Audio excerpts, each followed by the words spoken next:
Мундокаст продолжува со своите заложби за промоција на македонските млади фудбалски таленти, македонските фудбалски талентирани школи, меѓутоа и тренерите кои што стојат како потписници за нивните успеси. Денеска сме во посета на едни млади шампиони, а тоа е фудбалската академија Парк Сити.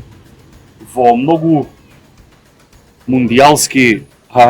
едно мундијалско секојдневие, тие донесоа голем успех за македонскиот младински фудбал, враќајќи се од Бугарија со еден трофај, меѓутоа да не одземаме ние од темата, разговараме со човекот што стои зад тој пехар, тоа е тренерот Марко Михајловски. Марко, фала ти што прифативте да бидете наши гости во денешното издание на Мундокаст. И благодарам на поканата и многу ми е мило што одлучивте да не посетите и нешто повеќе да слушне публиката за нашиот успех. Така.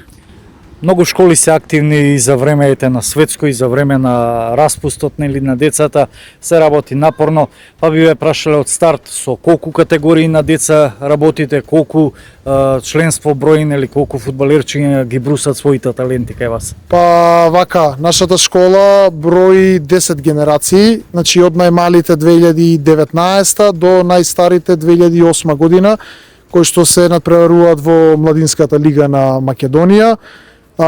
Школата вкупно брои околу 300-350 деца, така што имаме селекција во секоја генерација, работиме напорно, вредно и се надеваме на уште поголеми успеси во сите надпреварувања, али и некој од овие играчи што се во позадина да стане сениорски фудбалер, што тоа е главната цел на нашата академија. Ние што ги следиме младинските школи, младинскиот фудбал, знаеме дека со доста успех учествувате и на македонските турнири, меѓутоа сте една од оние школи кои што Македонија прославуваат и надвор од границите. Еден таков успех дојде пред околу 15 на дена во Бугарија, каде што учествува и еминентни европски клубски фудбалски имиња. Баш така, пред скоро се вративме од Несебар, Бугарија, каде што освоивме прво место на вистина силен турнир со многу голема конкуренција и екипи што се од европскиот крем, да речам. Еве за пример ќе ја дадам утакмицата со Динамо Киев, каде што игравме во полуфинале, успеавме да ги победиме со 1-0, а и без разлика на резултатот бевме одличен противник, во моменти и доста подобар од Динамо Киев. Така што тоа е доказ за нашата работа. Да се работи со 300 фудбалерчиња не е мала работа, да се освојуваат и награди надвор од Македонија исто така, секако е заслуга и на тренерите. Каков профил на тренери поседувате тука и колкав број да речеме, има ли некој можеби еминентно име кое е со фудбалската школа? Па би рекол дека во нашата школа работат можеби најеминентни фудбалски имиња, што предходно имале многу силни кариери во фудбалот, како на пример Миле Крстев, Филип Ивановски, директорот на школата Саше Милошевски, тренерот на голмани Мане Манев, така што тука има навистина голем број на професионалци и силни имиња кои значат нешто во македонскиот фудбал. Пред да продолжиме со мундијалските теми, колку тебе како млад тренер ти значи шансата што ја добиваш самостално да работиш со некои генерации и кога знаеш дека овие луѓе стојат во позадина? Апсолутно голема шанса и прилика што ја имам добиено да работам баш тука во оваа школа. Како млад тренер, можеби и остварување на соништата, да работиш со луѓе што претходно си ги гледал на телевизија и ти биле малтене пример за тоа како треба да се понаша еден спортист во животот и на терен, така што за мене е огромна чест и задоволство што работам баш тука и со овие луѓе. Колку врските дозволуваат сега да се следи теколното светско првенство? Имате ли фаворит, можеби меѓу тренерите, селекторите, се краде ли некоја тактика, се учили? Па апсолутно дозволуваат. Мислам, ќе се најде време за надпреварите од светското првенство, тоа е празник за нас фудбалските работници. Фаворит би рекол лично Аргентина.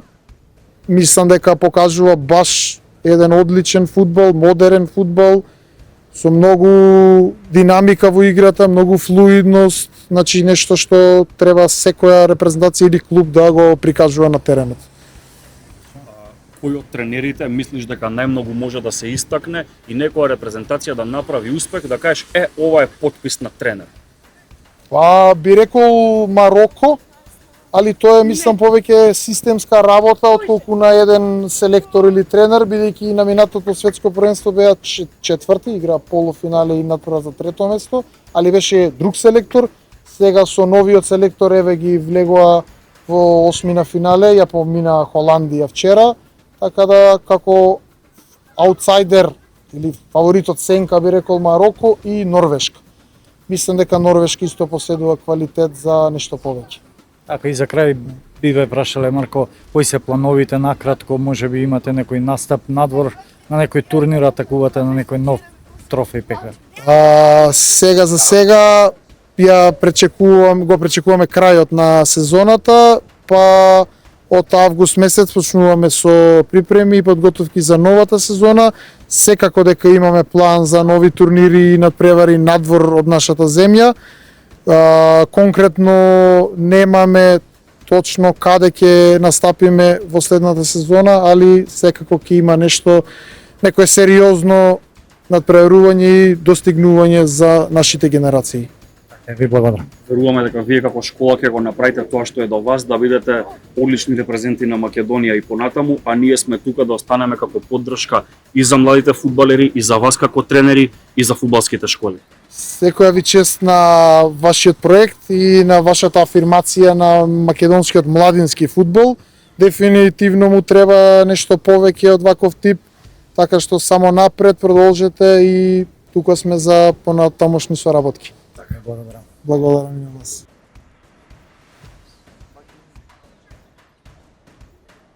Имаме до нас сега едно младо талентирано момче кое многу го сака фудбалот и ќе видиме сега што толку се радува он и зашто играете фудбал, а не е избрал некој нов спорт.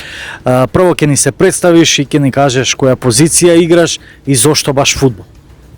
Јас сум Давид Кузмановски, играм лев бек и ми се допадна и играм фудбал зашто од почетокот кога го видов спортот многу ми се допадна.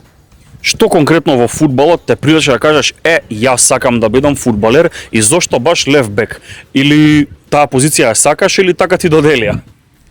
Јас сакам таа позиција и ја сакам поради Марсело. Многу ми се допадна неговиот стил на играње и е многу добар лев бек. Тоа моментално во пензија, ама порано беше многу добар. А покрај Марсело, кого сакаш сега од активните фудбалери и која екипа, кој тим најмногу го следиш? Имам двајца омилени, Ламин Јамал и Нуно Мендес.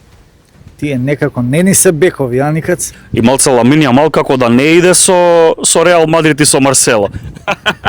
Добро, светско. За Барселона. Светско првенство дали следиш? Да. Имаш ли фаворит таму и омилен играч или и од таму повторно Јамал го гледаме? Немам омилен играч, имам омилена држава, фаворит. Аргентина. Браво. Дали Аргентина поради Меси или поради целокупната игра што ја играат? Поради целиот тим. Така. Дали играше сега ти на турнирот во Бугарија, каде што освоивте прво место? Да. Како ти се чинат овие меѓународни турнири? Што може на нив да се научи и дали се добри вака да се направат другарства со екипи од други земји? Да, може да се направат многу другарства, може да се дознаат како тренираат децата од другите тимови, да се направи голема споредба и разлика и тоа да ги бодри децата да станат уште подобри. Баш не интересира која е разликата сега од нашиве тренинзи тука и надпреварите, која е таму разликата? Надпреварите таму се многу поинтензивни, многу побрза е играта и сите таму имаат многу добра контрола на топката. Пред да те испратиме, дали еден ден се гледаш како фудбалер во сениорскиот фудбал и каде би сакал, ако се прашуваш ти да потпишеш договор? Да, се гледам како фудбалер во сениорскиот фудбал и сакам да играм за Барселона. Ние ти посакуваме овие желби да ти се исполнат, еден ден на дресот на Барселона го пишува твоето презиме и да те лепиме во сликички. Може ли така? А до тога знаеш ли што треба да правиш? Многу да тренирам, да бидам храбар кога ќе играм фудбал и да не се откажувам.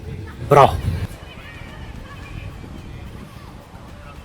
Од кога имал тренираш ти фудбал? 4 години. Дали од сите спортови ти го избра фудбалот или имаше недоумица меѓу фудбал и некој друг спорт? Ја го играв фудбалот. Што толку те привлече за да си кажеш и јас сакам да бидам фудбалер? Па поради популарните фудбалери како Роналдо, Меси, Неймар, и јас сакав да постанам големи звезди како нив, затоа ме привлече фудбалот. Кои настапи и кои надпревари најчесто ги следиш? На која екипа? Која ти е така најомилена и не ја испушташ на секој надпревар? Најмилена екипа ми е ФК Барселона. Претпоставуваме дека сега гледаш и следиш светско првенство. Имаш ли некоја репрезентација за која навиваш и кој мислиш дека може да го освои трофејот? Ја навивам за Франција и ја мислам дека Франција ќе го освои трофеот. И кажи ни, дали беше и ти дел од момчињата што игравте во Бугарија сега и како си помина таму? Што научи од таму? Ја таму научив како повеќе да држам контрола и ја таму убаво си поминав.